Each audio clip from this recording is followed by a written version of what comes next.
تمام تعریفیں اللہ رب العزت کے لیے ہیں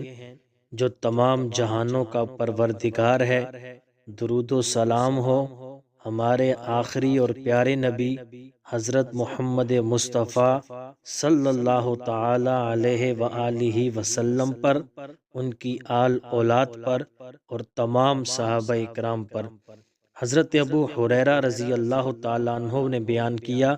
کہ میں نے رسول اکرم صلی اللہ علیہ وآلہ وسلم سے سنا کہ آپ فرما رہے تھے کہ میری امت میں سے 70,000 کی ایک جماعت جنت میں داخل ہوگی، ان کے چہرے چاند کی طرح چمک رہے ہوں گے۔ یہ سنتے ہی حضرت عکاشہ بن محصن اسدی رضی اللہ تعالیٰ عنہ اپنی چادر سنبھالتے ہوئے اٹھے اور عرض کیا کہ یا رسول اللہ صلی اللہ علیہ وآلہ وسلم،